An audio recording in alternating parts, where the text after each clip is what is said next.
everyone, Chris here, and welcome to my channel, and welcome to this week's reading vlog. So here we are, it's the second week of January, and I'm hoping to have a bit more of a stable week this week.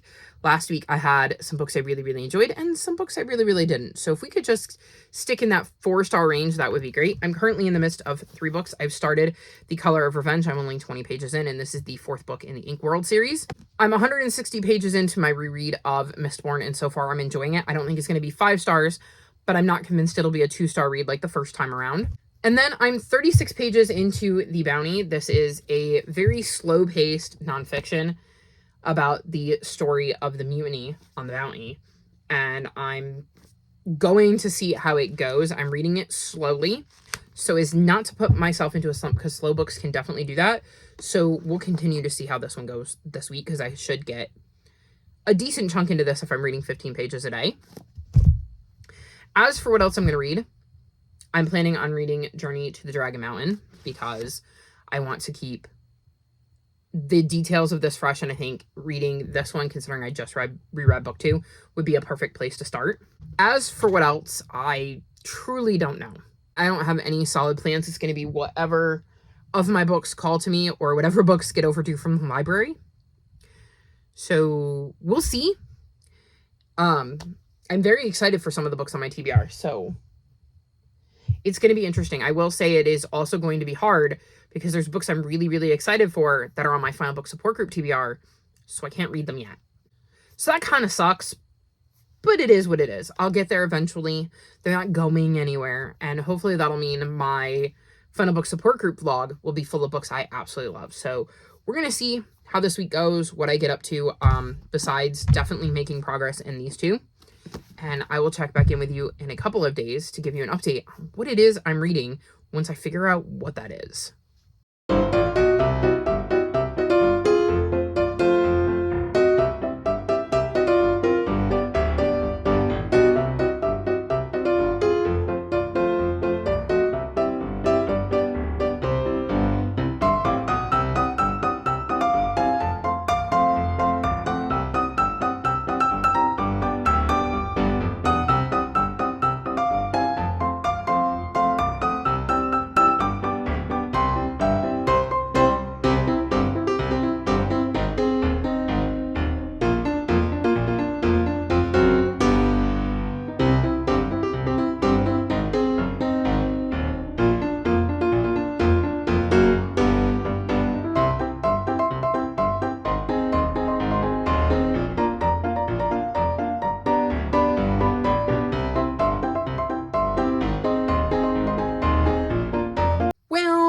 Didn't do great with checking in this week because, well, the week is over. Oops. I feel like I'm still recovering from my week of wrestling. I have had days where I felt great and other days where I felt just blah. And I ended up spending time with a friend this weekend, and that definitely ate into my filming time. And, well, it didn't get done. So, yeah. I do have a lot of updates for you because I have read quite a bit. We'll start with the books I'm in the midst of, so don't forget one. I'm listening to the audiobook of Fire Spells Between Friends, and I'm like 3/4 of the way through this. This is the second book in the Fae and Human Relations series, and in this one we're following Emrys, who is a Fae and is the brother of one of the characters from the first book, and we're following Torquil, who is half Fae, half human. And he is working with the 2 main characters whose names escape me. It's Roger and Wynn. I believe Roger and Wynn, to figure out how somebody who is descendant from a human and a Fae, how their magic works and how that plays into things they did in the first book. And I think I would enjoy this more if I had a physical copy or an ebook copy, but I can either get the audiobook or the ebook, not both. And I'm thinking that maybe I would have been better served reading the ebook, because sometimes it can be easy for my mind to wander with the audiobook. Or I feel like I'm not retaining as much. I do like the relationship between Emrys and Torquil, and seeing how that has developed. I really enjoy getting to see Torquil and Wynn and Roger, and how they're starting to figure out his magic. I like the vibes of this series, but I definitely think it is one that I may end up rereading at some point in the future when I have physical copies of the books, because I would be curious to see how much I actually remember. But this is definitely a series I'm having fun with. Like I said, I like the relationships. It's got a bit more spice than I would like, but I think that the magic is interesting. And like I said, I'm invested in the characters, and I think that is the most important part. So this feels like it's going to get in the 4-star range, like 4.25, but we'll see where we end up. My next update, Cielo, she wants to get on the desk and she can't. She'll knock the camera. I know she will. Is that I am continuing my read of Mistborn. I'm on page 280, and I'm definitely enjoying this more, I think, on the reread. Now, keep in mind, I read this in February of 2019, so I don't exactly remember if I was into it in the beginning and then I fell off or whatever, but at the moment, I am enjoying this. It feels like it's going to be a high 3. I don't think it's a 4-star, but I feel like it's going to be a high 3, which bodes well for me continuing the series. I very much think that the magic system is really interesting in the series with allomancy and burning of metals, so I am enjoying relearning all about that. The buddy read that I'm doing has been interesting because as I'm reading, things are coming back to me. And so I have to be careful how I word things when I check in on the buddy read, which if you want to join us, there's still plenty of time. You should check out the link to my Discord. It's in the description below, and there is a channel for it. And it's interesting trying to tell you all how I feel without getting into spoilers based on what I remember from 2019. It's just really fascinating to see how much I feel like I do remember, and then being curious to see if I am remembering correctly by the end of the book. So I am definitely enjoying this. I think, like I said, more on reread, but I won't know for sure until I finish it. And then the other book I'm in the midst of is The Witch's Apprentice. This is the 3rd book in the Dragons in a Bag series, and I'm currently on page 61. This follows Jax, and in the 1st book, he basically gets to learn that there is magic, and there's a lot of things that he didn't know existed that do, including a bunch of dragons in a bag. And in this one, it's really focusing on a journey he's going to be taking. He ends up with a phoenix egg, and I think that's going to be quite interesting. So far, I've enjoyed the start of this and getting back into this world, and I'm curious to see where Jax goes in this one. I also have 2 DNFs to report. The first I'm going to mention is Beswitched. I was reading this for the TBR-a-thon pause and bookshelf board where I was reading a author you avoid. I have read the first 2 books in a series by this author. I think it's called The Whiz Pop Chocolate Shop. Yes, The Curse of the Chocolate Phoenix and The Whiz Pop Chocolate Shop. And I didn't love them, but they were so pretty. Well, I own the second one, and it was so pretty. So even though I didn't like the first one, I give the second one a try. And I own 2 other books by this author in addition to Beswitched. And part of the reason I never unhauled them is because I really like the covers. So I'm like, I keep avoiding reading them because I didn't have a good experience before, but at the same time, I'm not unhauling them because they're pretty. And so when this prompt came up, it felt like a good time to try this. And in this one, we're supposed to be following Flora, and she gets on a train to a boarding school, and instead of ending up at the boarding school, she finds herself trapped in 1935. And the concept sounded really interesting, but I only made it through the first chapter because Flora is just nasty.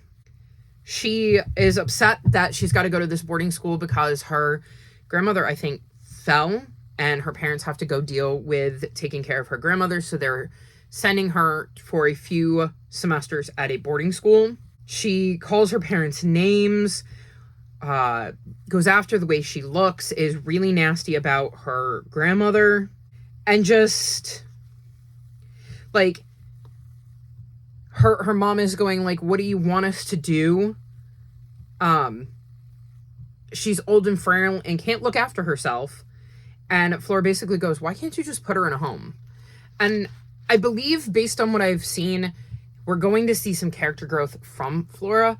But I was just so turned off by her character that I was like, I can't do this. I know that I've struggled with this author's writing. I am not putting myself through that. So I am definitely DNFing this. and I am unhauling the other two. I don't care how pretty they are. This author is just not for me. On one of my goals, this is actually really, really helpful because I want to get rid of all of the books I hauled before 2022.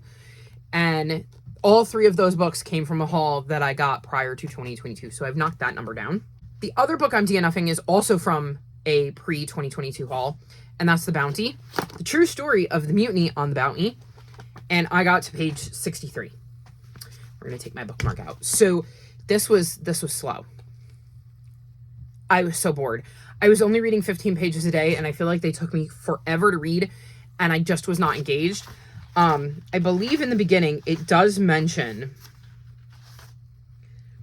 every attempt has been made to use and quote from first-hand source material whenever available. In such quotations, the original and often erratic spelling, punctuation, grammar, and typographical conventions, e.g. liberal use of uppercase initial letters, have been retained.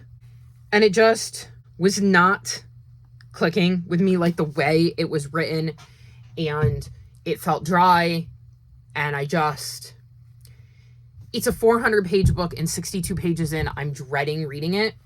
I don't think it's going to get better, so I have officially DNF'd this. Yellow, you cannot climb on my desk. I apologize for her. So I've DNF'd that. And I've gone over what I'm in the middle of, so now let's go on to what I finished. First up, I'm going to mention I finished the Lost Forwards bookshop, and I gave this 3.75 stars. This follows Loveday, and she works in this bookstore and has a bit of a tragic past. She ends up finding a book that is, I believe, on the side of the road as she's getting ready for a bus, and because she works in a used bookshop, she makes a note about it, and when the guy comes in to pick up his book that she found, she develops a relationship with him, but she doesn't want to tell him about her past, and yet somebody knows, so it makes things a little stressful for Loveday. I enjoyed getting to see how this book played out. I really like how they play with timelines because we see various timelines in Loveday's life, and they're kind of labeled. So poetry is the current because the book she finds is a book of poetry. Then we see crime, and we see history, and I think there's maybe one more. But I think it's really interesting to see how those are kind of labeled and how we learn about different time periods of Loveday's life in each of these. I like seeing her growth as a character throughout the story. The ending had me all in my feels. I had a good time with this. It wasn't my favorite, hence 3.75, but I still did have a good time with it, and there is a sequel, and I absolutely will be reading that hopefully next month. So, not my favorite book, but I did enjoy my time with this one. Then I read Journey to the Dragon Mountain, and I gave this 4 stars. This is the 3rd book in the Bamboo Kingdom series.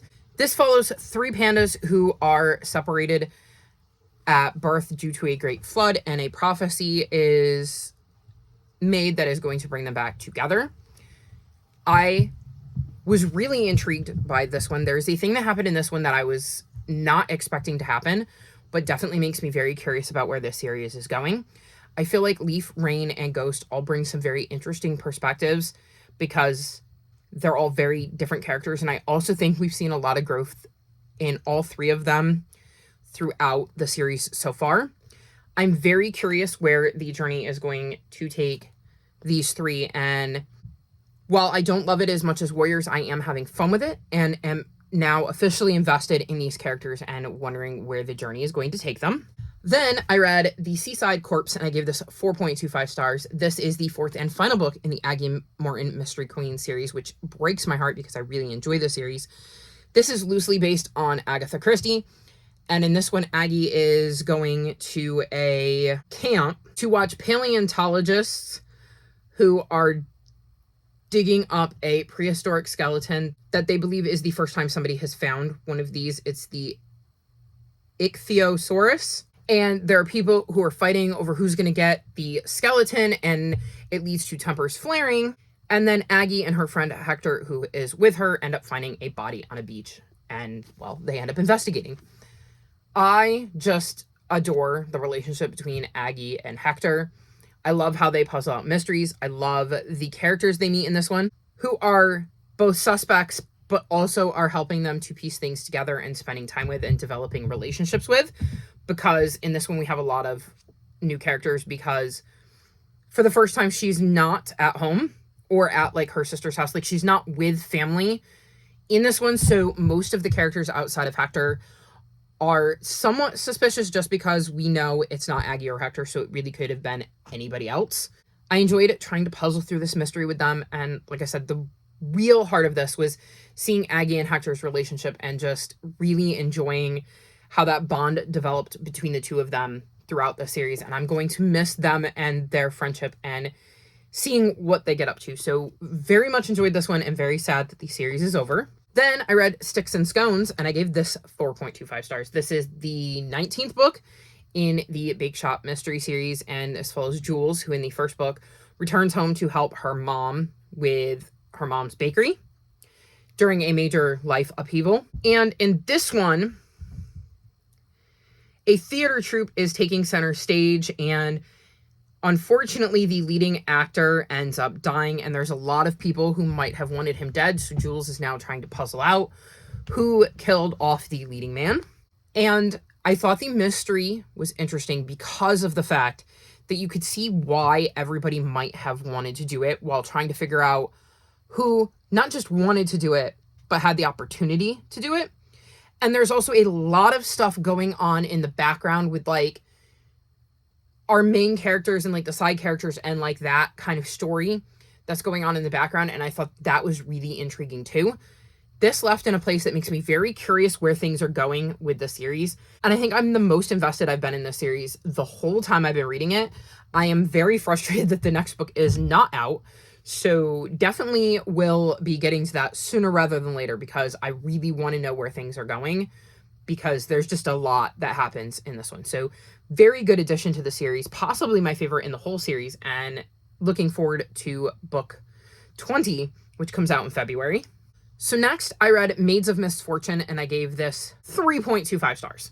So this is the first book in the Victorian San Francisco mystery, and it's set in the summer of 1879, and we're following Annie, who is a widow, and to supplement her income, she pretends to be Madame Sybil and is one of San Francisco's most well-known and exclusive clairvoyants, and one of her customers, Matthew Voss, ends up dead. And the police think that he was broke and committed suicide, but Annie knows better and ends up teaming up with Matthew's lawyer, Nate, to try to figure out what's going on and where the money Annie knows Matthew has disappeared to. So I didn't love this, hence 3.25, but I did enjoy it. It was a quick, easy read. I'm not necessarily super into the series. I think I'm going to give it another book before I make a decision. I'm not putting it in my TBR jar. I'm going to try to listen to the next book in the series before I make that decision, because this one really could go either way, and I want to see if there is character development that I enjoy in book 2. I do think that Annie is an interesting character. She definitely uses her ability to kind of be a chameleon to learn different things, because obviously she's Sybil. And we see other instances of her pretending to be somebody she's not to try to puzzle out what's going on. And I think that is intriguing. I feel like a lot of potential with the series. I just don't know if it's going to have that growth that I'm looking for, because the mystery was decent, but the characters, I feel like they need to be fleshed out a little bit more for me to be invested in the story. So we'll give it another book and see where it goes. But 3.25, and it covers my Buzzwordathon prompt for the pattern on the cover. So very happy to have at least been able to check that off, since the bounty was my one for the word prompt, and I have to scramble to find something else for that. Then I read The Mystery of Locked Rooms, and I gave this 2.25 stars. So this follows 3 kids who are best friends, and they really love doing escape rooms. And it literally, I believe, starts off with them in an escape room and trying to get out of it. And our main POV of the 3, Sarah, goes home, and we find out that her mom is running herself ragged because her dad has chronic fatigue syndrome and isn't really able to contribute to the household. So her mom is working multiple jobs to try to make sure that she and her brother, who is almost college age, have everything they need. And she ends up finding out that they've gotten behind in the bills and they're about to lose their house. And she ends up talking to her friends West and Hannah about it, and they end up telling Sarah about this local legend that there were triplets who created this funhouse and supposedly left a treasure inside, but things happened and it never opened, so the treasure might still be inside. And they decide that because they're so good at escape rooms, they're going to go into this abandoned funhouse and see if they can find the treasure. Here is my thing. One, I don't know much about escape rooms, but I feel like they're not like super common and a lot of kids aren't trying them, and they're also not cheap. And given Sarah's financial circumstances, I feel like that didn't make a ton of sense to me, even though she claims she got a gift, like pass from an aunt to be able to go to this, because apparently there's somewhere local that has like a bunch of escape rooms that you can get a subscription, like it's almost like an amusement park, but for escape rooms. And then I just thought it was really convenient that Sarah needs money, and there just happens to be this abandoned funhouse that supposedly has a treasure inside.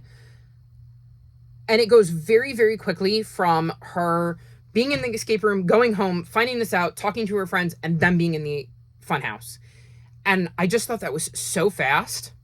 And then once they're in the funhouse, I feel like it's like the whole thing was designed for them, even though it's been abandoned for like, I think like 50 years and was built way, way, way before any of them existed. And so it feels really weird how easy the kids are able to get through this funhouse because they just so happen to find puzzles that are perfect for them. But also it brings up some fights between them and they all have to try to figure out how to deal with that. And then the ending feels completely implausible. Like there was so much about this that made me have to suspend my disbelief, because it's an abandoned funhouse and yet it's not falling down. All of the puzzles still work right. All of the rooms are still working right. And I'm like, I don't know that I buy that it would be in perfect condition. And it just feels too simple and too easy for them to get through. And I was talking it over with my mom when I got done, and it just reminds me of like Willy Wonka, and how as a kid, it's a decent movie.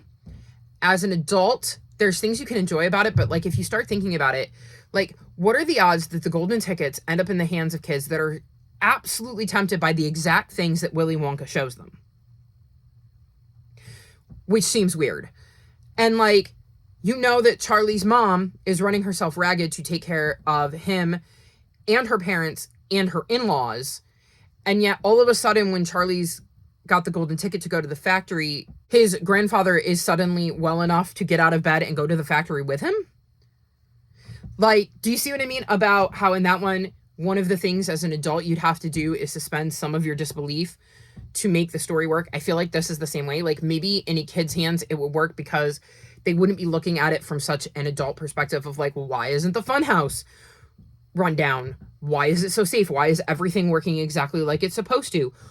How does it know where they're at? Why are these puzzles seeming to be perfectly tailored to these three kids? And I just feel like there wasn't enough development with them before the funhouse. It felt like almost like a book 2, even though I know it's not, where there were like in-jokes between the characters that like didn't make sense because we don't really know them. And there'd be scary stuff and then they just kind of blow it off and it would be lighthearted. And I don't know. I was not a huge fan of this, but I can see how it might work for a middle grader who is not coming at it with adult logic. So I can't say I'd recommend this to other adults, but if your kid is a fan of those kinds of things, they might like this and have a better time with it than I did. Then I read Finding Mr. Perfect, and I gave this 2.75 stars. So this is the sequel to The Cat Cafe Christmas. And in this one, we're following the best friends of the main characters from the first one. Charity and Will end up kind of having one night together, but Will is not the type of guy that Charity wants to be involved with. She sees him as a womanizer, and then for some reason ends up telling her parents that he's her boyfriend and asks him to pretend to be her fake boyfriend to kind of get her parents off her back. And Will is not into relationships and getting married and stuff like that, but likes Charity and is willing to help her out. And may also get his mom to stop asking him when he's going to settle down. And we kind of see their relationship develop, and as they kind of get to know different sides to each other, realize that maybe their first impressions were not necessarily the correct impressions, and definitely grow on each other. And my problem with this is I didn't particularly like the way their relationship developed. I felt like there was just a lot going on in this one that felt overwhelming in some ways. Like, they added too much in, because you have Charity's parents who are just jerks to her, and then her various family members who don't stand up for her. You have Will's mom and sister who are supportive, but are also dealing with a lot, and it also factors into Will and some of his insecurities and the stuff he is dealing with. And then that factors into what Charity's going through, and Charity also gets an opportunity to be on a bake show. So we're also seeing this bake show thing sort of kind of happen, and it just feels like there is a lot going on in this book that makes it crowded and inconvenient. I did not like the way this book wrapped up at all. It was in the 3-star range despite all of that until the ending, which dropped it down to a 2.75 because I did not like the end at all whatsoever. I thought the end was absolutely terrible. And the sad part is this feels like another book where if they had just ended up being friends, I'd have enjoyed it more. If it wasn't a romance and it was just a friend helping out a friend, and they got proper friendship bloom from this, and maybe they did find a relationship, or one of them found a relationship that wasn't each other, I would have enjoyed it more, because they just didn't buy the relationship. But I liked their friendship. Like, I thought they had good chemistry. I just didn't think they were right for each other in a relationship, and I just didn't buy into the romance. I didn't enjoy the romance, and it didn't have the charm that I thought the first book had. So 2.75, this does catch me up in the series, and I don't think it is going to have another book, but I could be wrong, because I could see different characters that could make sense to follow, maybe. So we'll see. But I don't know that I would be chomping at the bit to pick them up based on how this book ended. And then the last book I finished is The Mysterious Benedict Society and the Prisoner's Dilemma, and I gave this 3 stars. So this is the third book in the Mysterious Benedict Society, and in the first one, we see this group of kids come together after, I believe, at least one of our POVs finds like an ad and goes and takes all these tests, and they end up finding out that they are special and are needed to help prevent a disaster from happening. They need to infiltrate the school, and so they needed kids with unique abilities to infiltrate the school because they as adults can't get close enough. And so we see the kids go and start to get to know each other and learn about each other's strengths and weaknesses and develop a bond as they try to help the Mysterious Benedict Society take down this villain. And we've just continued to see their journey in books 2 and 3. And I wasn't in love with the journey in this one. I still think that the relationship between the characters is really good and is probably the most interesting part of this, and the strongest part of this is the bonds they've developed. I just didn't think that the mystery or the plot or the deviousness was as interesting and developed as the first 2 books. So it is an easy read. I got through it really quickly, but I wasn't like blown away or anything. And I made the decision to DNF the series because I also have out from the library right now The Mysterious Benedict Society and the Riddle of Ages. And this is book 4. This feels like the end of a trilogy. The story is wrapped up. There aren't really many loose threads. This book was released 10 years later. And I was going to read this one this month. And then I decided not to, because I only gave this one 3 stars. I've consistently enjoyed each of the books less. And like I said, that felt like it was a complete series. Like, the series has ended. I'm satisfied. And I was looking at reviews for this one, and there were a few people who were talking about how it was missing all of the things they loved about the first book. Everybody seemed to agree that they kind of went downhill as they went, and this one just felt really odd and out of place and was missing a lot. I believe there is a time jump in this one, and that definitely affects things when it comes to the stuff I would like about the series.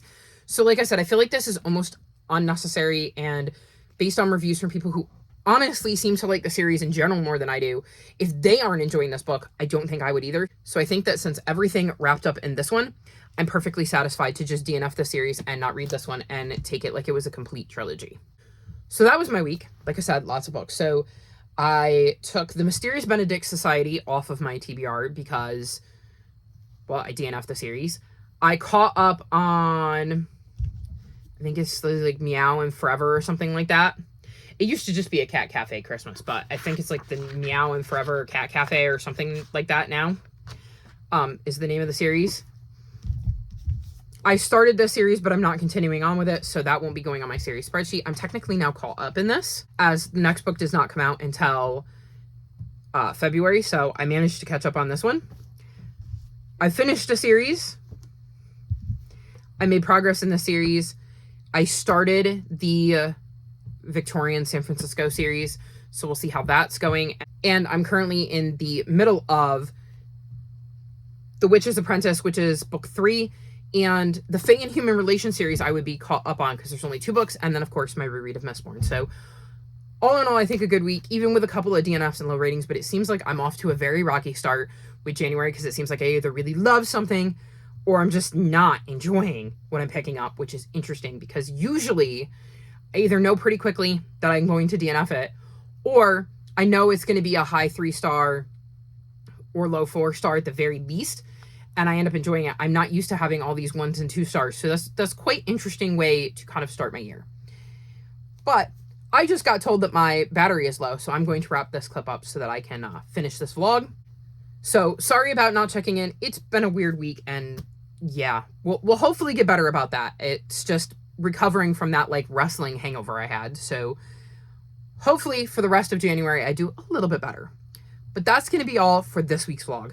All of my social media is linked in the description below if you'd like to come chat with me.